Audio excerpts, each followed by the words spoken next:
네, 오늘도 우리의 신앙의 방향이 무엇인지 탐구하기 위해 이 자리에 나오신 모든 성도 여러분을 주님의 이름으로 축복합니다. 오늘 담임 목사님께서 오전에 이런 말씀을 하셨습니다. 전통이나 사람이 만든 것이 아닌 성경을 중심으로 나아가야 한다. 너무나도 맞는 말이죠. 너무나도 귀한 말입니다. 네, 사랑을 나타내는 성경을 중심으로 하는 신앙이 되어야 한다라는 거죠. 정확히 오직 성경을 외쳤던 종교개혁의 슬로건을 담고 있는 말씀이었습니다. 그렇게 오늘 우리가 또다시 소유리문답을 살펴보는 것이 더욱더 중요해지는 것 같습니다. 소유리문답은 성경이 무엇을 말하고 있는지를 주제별로 정리해 준 것이기 때문에 그러다 보니 한 문장을 얘기하기 위해서도 수많은 성경 구절로 그 근거를 대고 있는 것을 보게 됩니다. 네, 우린 사람이 만든 것을 보는 것이 아니라 성경이 주제별로 무엇을 말하고 있는지 탐구하고 있다라는 것이죠. 그렇게 개혁주의는 언제나 이렇게 말하는 겁니다. 개혁된 교회, 종교개혁으로 탄생한 교회는 항상 성경으로 개혁되어야 한다라고 말이죠. 그리고 오늘도 성경으로 우리 자신을 개혁하기 위해 소유리문답으로 한 걸음 더 나아가 보도록 하겠습니다. 오늘 우리는 하나님의 작정이 이 세상에서 이루어지는 두 번째 섭리에 대해서 생각해 보려고 합니다. 또한 오늘은 이제 하나님에 대해서 소유리문답이 이야기하는 마지막 장이 될 것입니다. 영원하시고 무한하시며 불변하신 우리 삼위일체 하나님께서 역사 가운데서 그 일들을 어떻게 일하시는지 살펴보겠다라는 것이죠. 저를 가르쳐 주셨던 문병호 교수님께서는 하나님의 작정과 섭리를 이야기하실 때 반드시 하셨던 말씀들이 있습니다. 바로 오늘 제가 설교 제목에 사용한 것인데요. 우리 하나님께서는 뜻하신즉 이루시고 이루신즉 선하시다라는 말씀입니다. 오송생명교회 성도 여러분들도 이 사실을 기억하시며 오늘 설교를 들어주면 너무나도 감사할 것 같습니다. 그리고 배운 내용을 이 다음 세대들에게 전수해주는 저희가 되기를 간절히 소망합니다. 언제나 마찬가지로 소유리문답 11문을 제가 먼저 읽도록 하겠습니다. 하나님의 섭리하시는 일이 무엇입니까?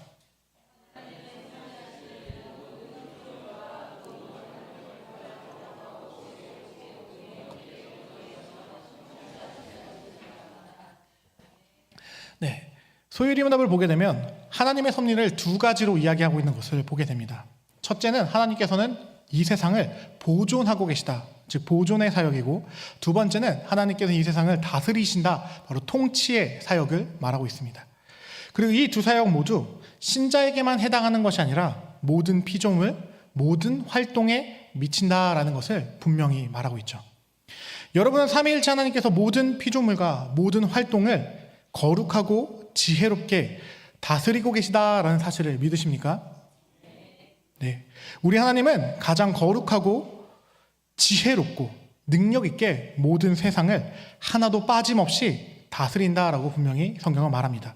말씀 함께 같이 읽어보겠습니다. 느헤미야 9장 6절입니다. 오직 주는 여호와시라. 하늘과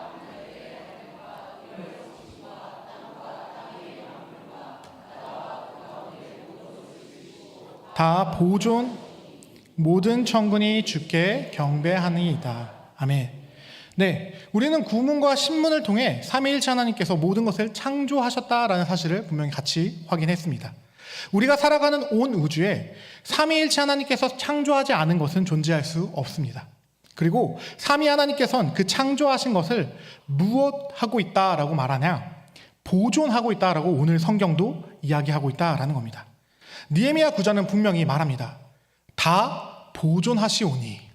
아마 보존이라는 말을 설교 가운데 처음 듣는 분들도 계시지 않을까 합니다. 그러나 성경은 분명히 강조합니다. 삼위일체 하나님께서 세상을 창조하신 이후 보존하고 계십니다. 간단하게 말해서 창조 때와 동일한 권능, 그분의 주권으로 이 세상을 붙잡고 유지하고 계시다라는 겁니다. 오늘날까지 지구가 태양 주위를 돌고 달이 지구 주위를 정하게 도는 것, 태양계가 무너지지 않고 유지되는 것, 이런 질서가 계속될 수 있는 것 자체가 피조 세계가 스스로 굴러가서 그런 것이 아니라 삼위일체 하나님께서 보존하고 계시기 때문이다라는 것을 성경은 말한다라는 겁니다. 이미 벌써 아까 영상이 나오긴 했는데요. 제가 오늘도 영상을 하나 준비해 왔습니다. 함께 영상 잠깐 보도록 하겠습니다. 네, 소리도 있어서 소리도 같이 켜주시면 감사할 것 같아요. 네, 보겠습니다. 지구가 태양을 공전하듯이 태양계도 공전을 합니다. 우리 은하의 중심에서 태양계까지의 거리는 약 3만 광년 떨어져 있는데요. 여기에서 우리 은하의 중심을 돌고 있습니다. 그럼 태양계가 우리 은하 중심을 공전할 때의 실제 모습은 어떨까요?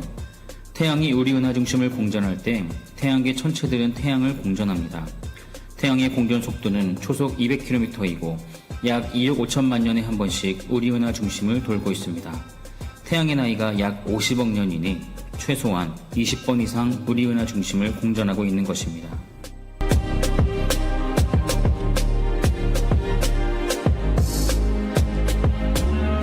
네, 다시 제 얼굴 나오게 해주셔도 됩니다. 감사합니다.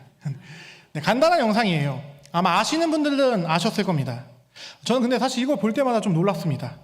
저는 사실 태양이 멈춰 있고 지구가 여기를 돌고 있다라고 한다면 사실 뭐 라그랑주 포인트나 이런 중력의 영향 등등등 이해하기 편할 것 같아요. 근데 태양은 고정되어 있지 않고 태양마저도 우리 은하를 돌고 있다고 합니다. 근데 그걸 우리 은하를 돌면서 뭐 하냐? 지구도 같이 태양을 공전하면서 아까 그 스파이럴이라고 하는데요.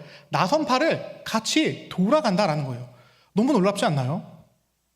아무것도 없는 무중력이라고 말해지는 우주에서 태양이 고정된 게 아니라 태양계 행성들과 함께 우리 은하를 돌고 있다라는 거예요. 저만 놀라운가요? 여러분들은 뭐 하나님이 하시면 다 하시는 거죠? 이런 믿음이 있으신 것 같아요. 이런 거 볼 때마다 저는 하나님의 살아계심을 더 많이 느끼게 되는 것 같습니다.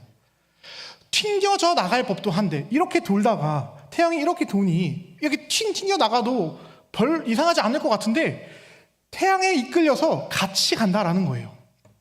이게 어떻게 가능할까요? 과학은 여기서 어려운 얘기를 합니다. 무슨 자연의 법칙이 있고 힘의 균형이 있다. 뭐 중력과 강력과 양력과 전자기력이 완벽한 힘의 균형을 유지해서 이 우주가 멸망하지 않고 이 지금 뭐 무중력 상태를 둥둥둥 떠다니면서 움직이는 거다. 등등등으로 이야기합니다. 그런데 성경은 더 간단하게 이야기한다라는 거예요. 뭐라고 하는 거냐? 하나님이 붙들고 계시기 때문에 가능하다라고 한다는 겁니다. 말씀 한 구절 더 보겠습니다. 히브리서 1장 3절 말씀입니다. 함께 읽겠습니다. 시작. 이는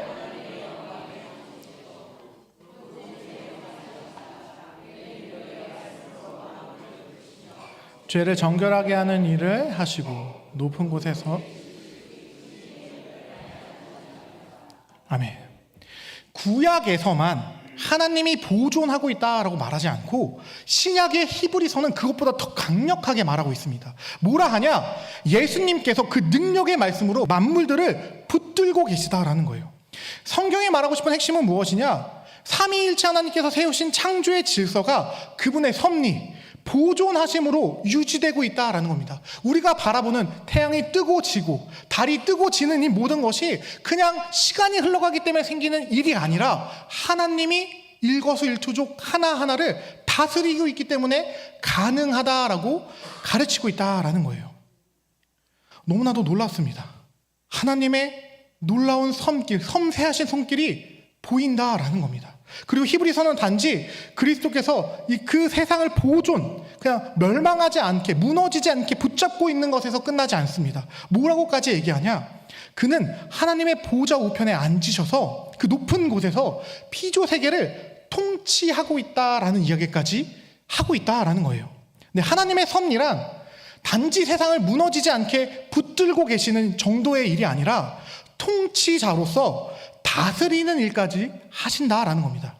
우리가 믿는 삼위일체 하나님께서는 그가 만드신 모든 피조 세계에서 일어나는 작은 일부터 큰 일까지 모든 일을 관장하십니다. 여기서도 말씀을 함께 같이 읽어보겠습니다. 시편 103편 19절 말씀입니다. 함께 읽겠습니다. 시작. 여호와께서 그의 보좌를 하늘에 세우시고 그의 왕권으로 만유를 다스리시도다. 아멘. 시편 기자는 그가 믿는 삼위 하나님이 누구인지 분명히 알고 있었습니다. 그래서 그는 이렇게 고백한다라는 거예요. 모든 피조 세계를 초월한 하늘 보좌에 그분께서 앉으셔서 그의 왕권으로 만유, 즉 온 우주 세계를 다스리고 있다라고 가르친다라는 겁니다. 근데 우리 하나님의 섭리는 온 우주를 다스리는 일입니다. 그래서 소유리 문답도 이렇게 말한 겁니다. 모든 피조물과 그 모든 활동을 가장 거룩하고 지혜롭고 능력 있게 통치하신다.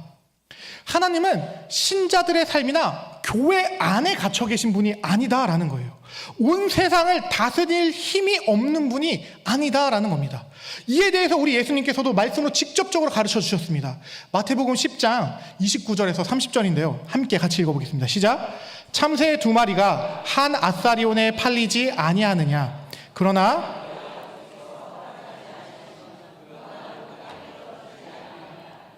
너희는 머리털까지 다 세신 바 되었나니.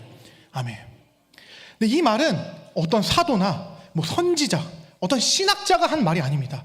예수 그리스도, 우리가 구주시오, 참 하나님이요, 참 사람인 나의 영혼의 salvation, 나의 영혼의 구원자이신 그분이 하신 말씀이다라는 겁니다. 세상에는 성부 하나님의 다스림 밖에 어떠한 일도 일어날 수 없음을 예수님께서는 못 받고 계십니다. 이 말씀을 더 확대하면 이렇게까지 말할 수 있습니다. 파도의 움직임과 낙엽에 떨어지는 것처럼 작아 보이는 그 일도 하나님께서 다 하신다라는 거예요. 왜냐? 당시 참새는 가장 값어치가 저렴한 판매 물품이었어요. 이렇게 생물한테 말하기 좀 그렇긴 한데, 가장 저렴한, 그냥 누구라도 살 수 있는 10원짜리 한 장으로 살 수 있는 그런 게 참새였습니다. 근데 그 참새 한 마리가 잡히고 팔리는 일까지도 하나님께서 허락하셔야지만 가능하다라고 예수님이 말씀하셨다라는 겁니다. 이 말은 우리가 바라보는 파도가 치는 것, 쓰나미가 생기는 것, 산사태가 일어나는 것, 작은 돌이 굴러가는 것, 낙엽이 떨어지는 것, 하나, 그 작은 일부터 큰 일까지 모든 것, 사람들이 전쟁을 하고 무슨 큰 일들이 생기는 그 모든 것이 성부 하나님의 주권을 벗어날 수 없음을 이야기하고 있다라는 겁니다. 하나님이 만든 세상은 하나님의 통치를 벗어날 수 없습니다. 이에 대해 설교의 황태자라고 불렸던 찰스 스펄저 목사님은 이렇게 말했습니다. 햇빛 속에서 춤추는 먼지 한 알도, 그렇죠? 하나님께서 원하시는 것보다 조금 더 움직이거나 덜 움직이지 않는다. 이게 무슨 말씀인지 이해가 되시나요? 우리 눈에는 그냥 아무렇게나 움직이는 것 같은 그 먼지 하나마저도 그게 이쪽으로 움직일지 이쪽으로 움직일지를 하나님께서 결정하신다라고 스펄전 목사님께서는 이야기했다라는 겁니다. 이것이 성경이 가르치는 섭리입니다. 그렇다고 이것은 운명론이나 결정론을 말하는 건 아닙니다. 왜냐하면 스펄전 목사님 또 이렇게 말씀하셨습니다. 운명은 눈이 먼 것이지만 섭리는 눈을 가지고 있다. 즉 성경이 가르치는 섭리는 차갑고 기계적인 운명이 아닙니다. 오히려 거룩하시고 지혜로우신 삼위일체 하나님께서 목적을 가지고 다스리는 통치다라는 거예요. 그래서 우리는 이렇게 고백하는 겁니다. 성삼위일체 하나님께서는 뜻하신즉 그가 뜻을 가지시면 이루어지면 그분의 성품대로 선하실 수밖에 없다. 뜻하신즉 이루시고 이루신즉 선하시다라고 말이죠. 삼위일체 하나님의 섭리라는 것은 선을 향한 계획의 성취입니다. 그렇게 그분의 섭리는 반드시 거룩하고 지혜로운 방법으로 선을 이루게 된다라는 거예요. 우린 이 사실을 믿음으로 고백해야 합니다. 성경이 이를 가르치고 있기 때문에 성경 밖으로 나아가는 것이 아니라 성경 내에서 증언하는 가르침 위에서 아멘으로 고백할 수 있어야 한다라는 겁니다. 그런데 너무 좋아요. 저는 이 말씀이 너무나도 아멘이 되고 하나님의 주권을 대할 때마다 너무나도 가슴이 막 벌렁벌렁한다고 해야 되나요? 막 이게 말할 수 없는 그 기쁨이 느껴집니다. 그런데 죄인인 인간은, 저도 한때 그런 적이 있었는데, 이 하나님의 섭리를 마주하다 보면 어떠한 질문이 생기냐? 이 세상에 존재하는 악은 무엇인가라는 질문에 마주한다라는 겁니다. 물론 이것은 우리가 이미 7문에서 다 다루었습니다. 그리고 그때도 말씀드렸다시피 신자가 먼저 기억해야 하는 것은 악의 출처는 하나님이 아니다라는 사실이죠. 악은 인간의 타락, 그 인간의 하나님을 버림으로 말미암아 선한 창조 세계 안으로 들어온 결과입니다. 그런 핵심은 삼위일체 하나님께서는 인간의 타락으로 인해 발생한 그 악마저 사용하실 수 있다는 겁니다. 그래서 여기서 기억해야 하는 건 그 악을 기뻐하시거나 조장하는 분은 아니시면서도 그 악마저도 하나님의 그 거룩하신 목적과 그 뜻을 위해 하나님께서 사용하신다라는 겁니다. 허용하심으로 그것을 선으로 만들어 가신다라는 겁니다. 결국에는 하나님께서는 선을 이루신다라는 것이죠. 근데 아마 이렇게 말씀드려도 마음속에 이런 생각이 드는 분들이 있을까 합니다. 그렇다면 하나님께서는 그 능력으로 그냥 그 선한 능력으로 악을 없애면 되는 것 아닌가? 왜 없애시지 않는 것인가? 라는 생각을 갖지 않을까? 제가 가졌던 생각이어서 여러분들 중에도 있지 않을까 생각이 듭니다. 일단 성경이 가르치는 바 삼위일체 하나님께서 능력이 없어 악을 없애지 못하시는 건 아닙니다. 왜냐하면 예수님께서 분명히 가르치셨습니다. 그분은 충분히 지금도 다 악을 없앨 수 있다라고 말씀하셨죠. 심지어 하늘에서는 이미 모든 선한 뜻이 이루어졌다라고까지 말씀하셨습니다. 그러면서 우리에게 가르침을 주신 내용이 무엇입니까? 이미 하늘에서 이루어진 것을 너희가 이 땅에서도 이루어지기를 기도해라 라고 가르쳐 주셨다라는 겁니다. 네, 우리는 하늘에서 온전히 이루어진 그것이 이 땅에서 이루어지길 소망해야 하는 자들이다라는 거예요. 삼위일체 하나님께서는 자신의 뜻을 이루실 능력이 없는 분이 아니다라는 것을 우리는 기억해야 합니다. 다만 그 뜻을 인간의 조급함에 맞추어서 즉각적으로 이루시는 분은 아니다라는 겁니다. 하나님은 언제나 자신이 정한 때와 그 방법 안에서 거룩하고 지혜롭게 이루어 가십니다. 갈라디아서 4장 4절 말씀을 보면 분명히 나와요. 예수님 좀 더 일찍 오면 안 되는 거였을까요? 예수님 왜 이렇게 2000년 전 아담으로 따지면은 대충 잡아도 6000년이라는 이상의 시간을 기다려서야 오신 분입니다. 그때 갈라디아 4장 4절에 하나님께서 뭐라 말씀하십니까? 때가 참에 여자에게서 나게 하셨다라고 합니다. 성부께서는 그리스도를 보내시는 때를 기다리셨듯 그분은 자신이 정한 때와 방식 안에서 선을 위해 일하시는 분이다라는 거예요. 분명 삼위일체 하나님께서는 그분의 때가 되면 이 세상에 있는 모든 악을 없애실 겁니다.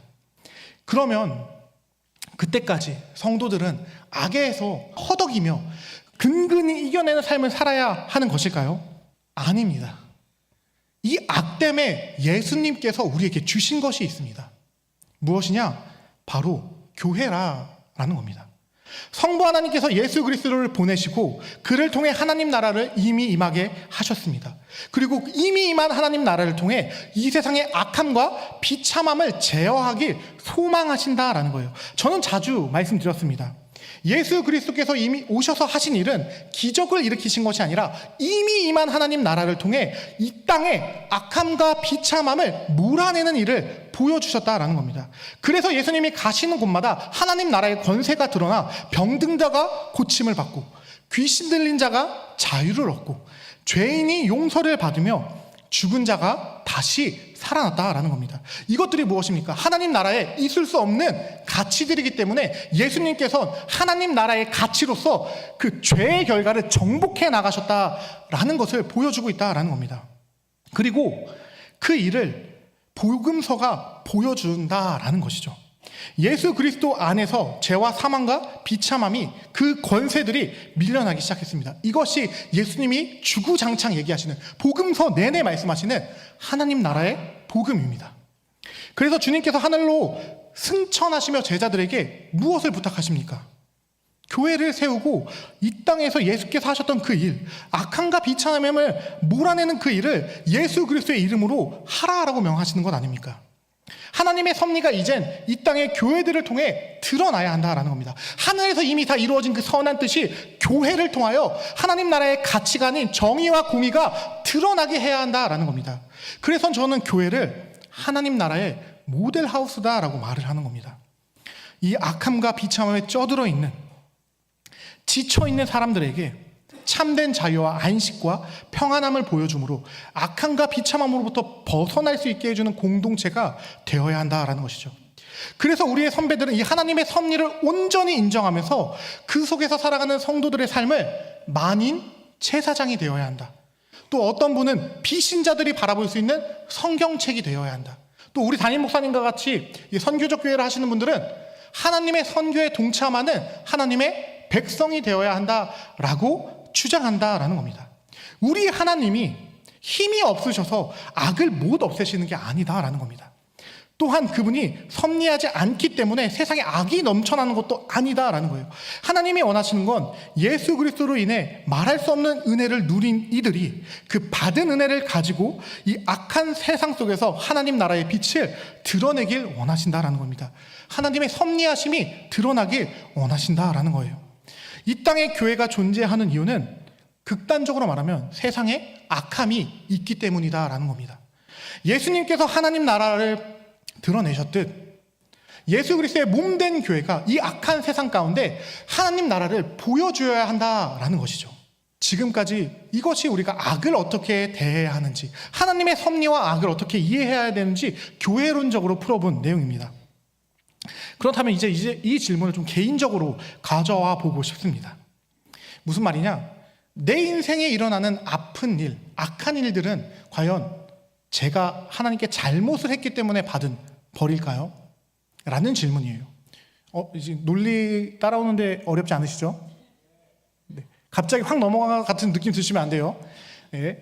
하나님이 섭리를 하십니다. 그리고 섭리하시는데 악은 이런 겁니다. 그래서 근데 그 악을 내 개인적인 삶에서 어떻게 바라봐야 합니까? 라는 지금 논리로 온 겁니다. 자, 분명히 말씀드리는 건 하나님은 악을 만드시는 분이 아니다라는 거예요. 그리고 성경대로 말씀드리면 야고보서 1장 13절 말씀입니다. 제가 한번 읽어볼게요.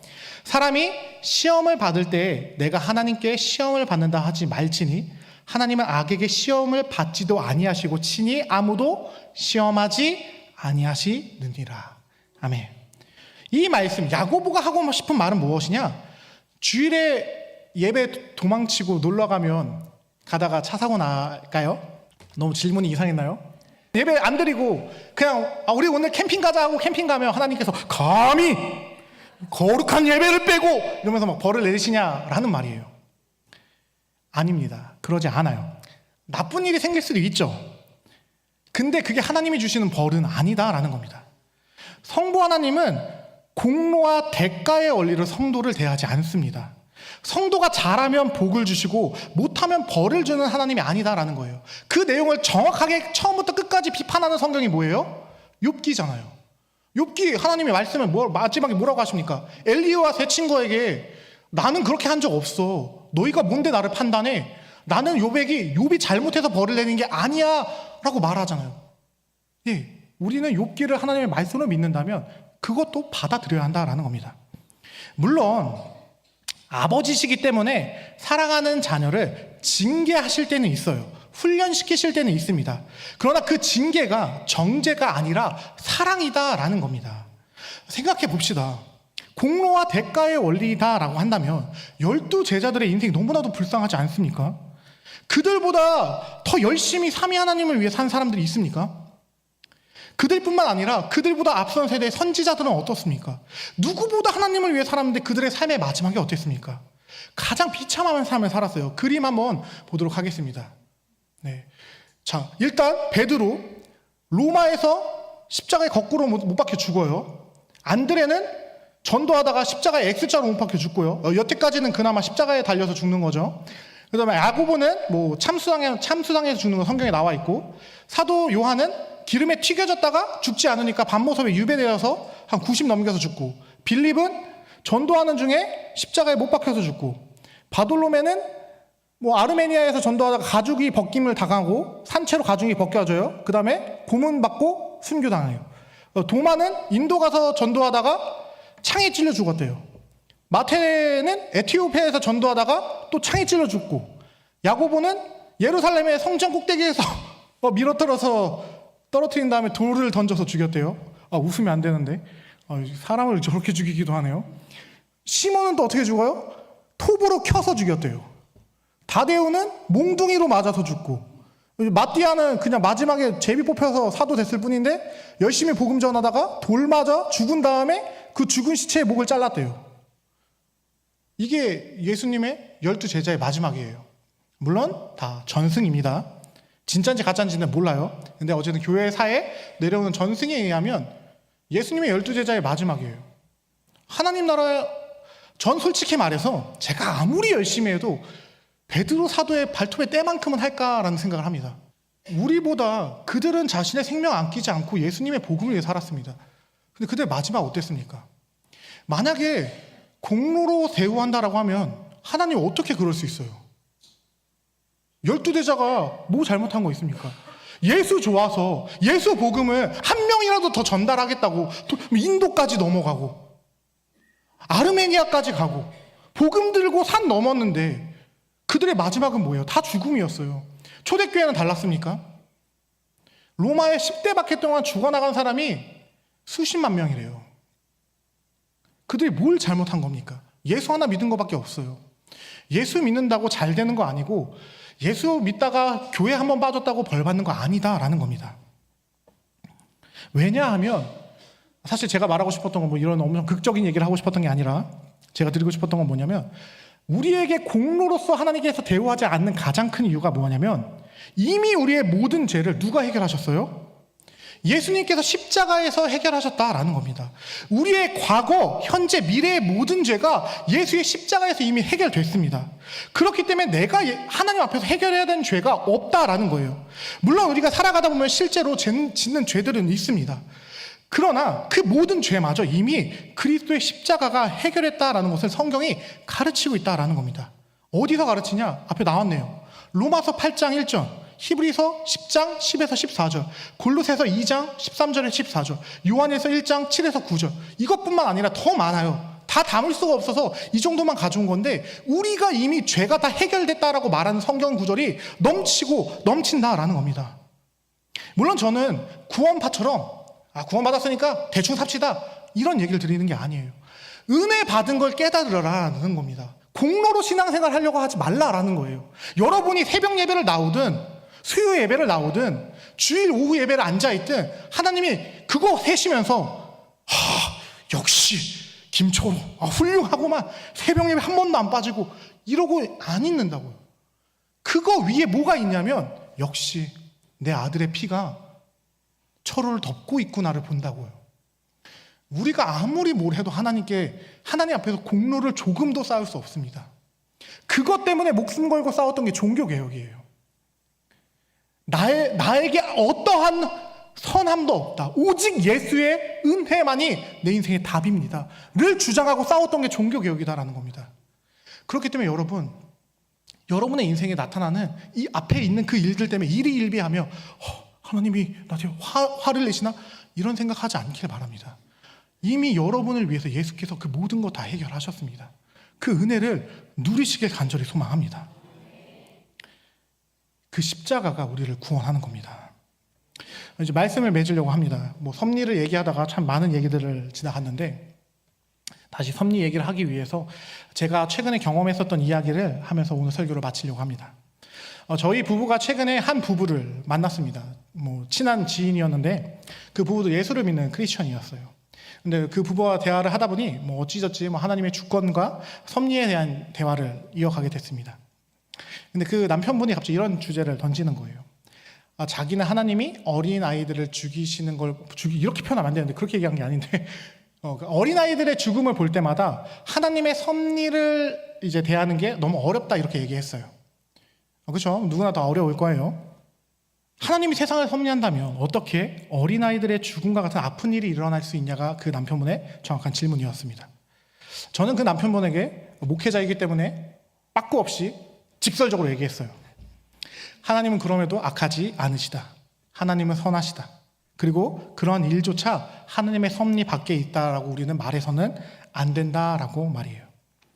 물론 저는 하나님이 어린아이들의 죽음을 기뻐하실 거라고 생각하진 않습니다. 하나님도 슬퍼하실 거예요. 왜냐하면 분명 에스겔서 33장 11절에 악인들의 죽음조차도 하나님께서 기뻐하지 않는다라고 말씀하시기 때문에 어린아이의 죽음을 기뻐하지 않으실 겁니다. 슬퍼하실 겁니다. 또한 우리가 사는 현실에 그리고 그런 아픔과 이해할 수 없는 일들이 수없이 벌어지는 건 사실입니다. 그러나 그럼에도 불구하고 그 순간에서도 신자는 이렇게 고백할 수 있어야 한다라는 거예요. 하나님은 선하십니다. 어느 상황에서도 하나님은 선하십니다라고 고백할 수 있어야 한다는 겁니다. 그래서 말했습니다. 저는 그 남편분에게 제가 말한 거예요. 저는 튤립이가 만약 태어나지 못하고 유산이 된다 할지라도 하나님이 선하시다 믿습니다. 정말 가슴 아픈 일이에요. 제가 이렇게 얘기하고 있지만 제가 무슨 피도 눈물도 없어서 뭐 아이가 죽는 걸 원하지 않아요. 저도 제 아들 안아보고 싶습니다.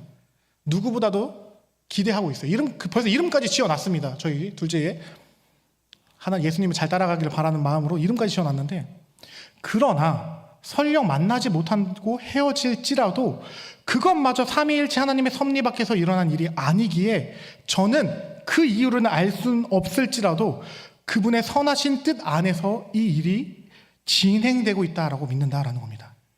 그리고 저는 이 일이 제가 무슨 죄를 지어서 하나님께서 제 때문에 그 아이를 죽였다라고 생각하지도 않는다라는 거예요. 이미 저의 모든 죄는 그리스도의 십자가 안에서 해결되었기 때문입니다. 욥의 사건처럼 이유는 알 수 없지만 벌어진 일이다라는 겁니다. 그러나 이 일 속에서도 하나님은 선하시다라는 거예요. 근데 이렇게만 말하면 이분이 그냥 뭐 상상만 할 수 있겠지라고 싶을 것 같아서 다른 분들에게는 잘 말하지 않았던 건데 오늘 설교 가운데 조금 얘기하자면 이렇게까지 말했어요. 사실 그래서 이렇게만 말하면 그냥 입으로만 떠드는 사람 같아서 한쪽 마음에서는 주님께서 튤립이를 데려가 주시기를 바라는 마음도 없지 않아 있다라고까지 얘기도 하기도 했습니다. 저 또라이 아니에요. 그렇게 바라보시면 안 돼요. 네. 자, 근데 제가 이 말까지 하니까 그 남편분이 저희 아내한테 이렇게 물었어요. 목사님이 이런 얘기하면 안 싫으세요? 라고 말이에요. 너무 신앙적인 이야기이긴 하지만 너무 폭력적이지 않냐. 자, 이때 저희 아내가 뭐라고 했을까요? 제가 여기서 얘기한다는 건 분명히 엄청난 얘기를 했기 때문에 그렇겠죠. 사실 아내의 말에 제가 감동했습니다. 저희 아내가 그 남편분을 딱 정확하게 똑바로 보면서 이렇게 말했어요. 해율이와 튤립이가 설령 하나님의 곁으로 간다 할지라도 저는 그것이 하나님의 섭리 안에서 일어난 일이라고 믿어요. 또한 하나님의 선한 계획이 있다라고 믿습니다. 그리고 거기에 이렇게까지 얘기합니다. 물론 그런 일이 안 생기길 바라고 혹여나 생긴다면 이 땅에서 만날 수 없기 때문에 마음이 많이 아프고 슬프겠지만 하나님 나라에서 그 아이를 다시 만날 것을 저는 믿어요 라고 그 남편분에게 정확하게 얘기해 주는 거예요. 진짜 할렐루야였습니다. 이게 저는 목사니까 할 수 있는 말이잖아요. 근데 저희 아내가 해주니까 그 남편분이 그저 눈물을 뚝뚝 흘리면서 사모님 대단하시네요 라고 이렇게 얘기해 주더라고요.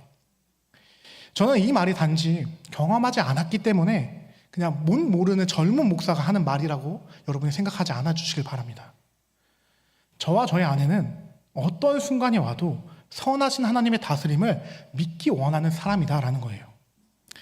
태양계 하나도 흐트러지지 않게 붙드시는 그 하나님께서 참새 한 마리도 허락 없이 떨어뜨리지 않으시는 그렇게 다스리시는 하나님께서 우리 인생 가운데 가장 아픈 순간에도 그 손으로 우리를 붙들고 있다. 심지어 우리보다 더 그 상황을 슬퍼하고 계시다라고 저는 믿는다라는 겁니다. 그리고 지난날 설교에서도 말씀드렸듯이 우리가 그 선하심을 믿을 수 있는 가장 분명한 근거가 십자가다라는 거예요. 우리를 정죄하지 않으시고 자기 아들을 내어주신 삼위일체 하나님께서 그 성부 하나님께서 우리의 가장 아픈 순간조차 선하신 뜻 안에서 붙드시고 다스리실 것이다라는 것을 믿는다라는 겁니다. 그래서 저는 여러분이 하나님의 섭리를 생각할 때, 하나님을 생각할 때 이렇게 고백하는 여러분이 되길 간절히 바랍니다. 삼위일체 하나님께서는 뜻하신즉 이루시고 이루신즉 선하시다라고 말할 수 있는 여러분이 되길 간절히 바랍니다. 그래서 영어로 이걸 고백하는 게 참 좋은 것 같아요. 제가 God is good 하면 여러분이 all the time 해주시면 감사할 것 같아요. God is good all the time. 네. 하나님은 항상 선하십니다. 나의 인생의 엎치락 뒤치락 그것과 상관없이 그분은 그냥 선하신 분입니다. 그럼 말씀 기억하면서 제가 기도하도록 하겠습니다.